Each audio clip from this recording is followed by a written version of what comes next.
Ladies and gentlemen, I would like to thank you very much that you found the time and you are willing to listen to what we as Firearms United Network have to say. Now, you know as well as I do that the European Commission is not playing fair. They have their agenda they try to follow, and the facts usually do not matter. Initially, they tried to make us law-abiding citizens responsible for terrorist attacks in Europe. And they failed.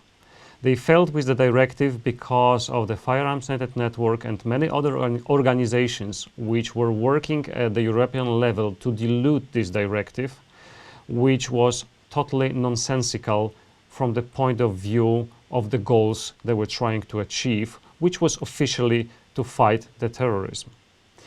Now, the successes which we had in dismantling this directive were only possible because of the support which we received from you, and we are very, very grateful for this. Now, the Commission has recognized their defeat in the area, and they decided to try with a different approach. Yes, the infamous lead ban about which we've been telling you for the last months and weeks. Under the cover of the Green Deal, they want to simply make shooting so expensive as to become impractical. And this is something which we cannot agree to. However, there is an additional layer to this. The directive with which we had to do in the past is something different than the regulation they are passing now. Now, let me just tell you very shortly what are the differences. The directive is a document which needs to be first discussed at the level of the European Parliament committee, and then these pesky people with arguments like me and other people from other shooting organizations can show up and interfere with what the Commission wants to do. And the directive needs to be transposed into a legal system of the member states. In a layman's speech, the Commission is creating a document which describes the law, and then each of the countries within the European Union has to change their own local laws to adhere to the directive. Now, so this time around, Commission, after getting the bloody nose from us, decided to go a different route.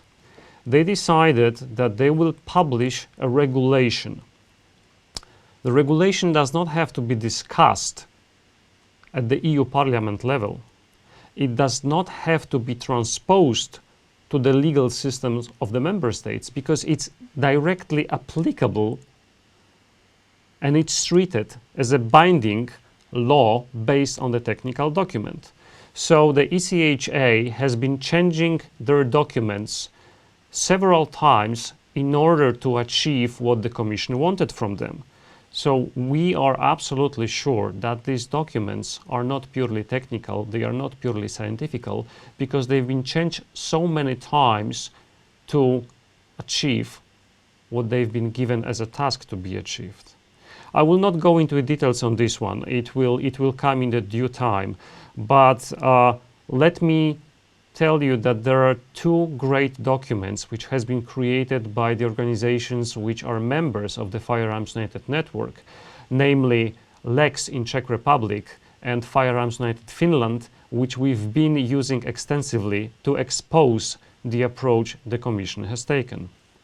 We are grateful to both of these organizations for their help and support. This is exactly where the strength of the Firearms United comes from people who are willing to sacrifice their own time and effort to defend our common rights. So basically, the European Commission has decided to take a shortcut in order to remove a public consultation from the process. So be it. But there is one additional difference between the directive and the regulation. And as far as the regulation is being applicable directly to all the member states, it can be challenged by the organization affected. So my announcement today is very simple. Based on the Article 263 of the Treaty on the Functioning of the European Union, Firearms United Network is challenging this regulation through the European Tribunal of Justice. We are going to the court with the European Commission. So next week we will publish the documents allowing any, and I mean any organization, to support this challenge. You can support our challenge, you can file your own challenge, you can do whatever you prefer. And this is my huge ask to you. Take this information to the organizations, to your clubs, to your shooting associations, to your collector associations. Tell them about the possibility of challenging the European Commission on the lead ban. We have a chance to succeed. The more organizations across Europe will challenge this regulation, the better chance we have to actually fight this off. So one more time, Firearms United Network, with your support, is taking European Commission to the court, to the European Tribunal of Justice over the lead ban.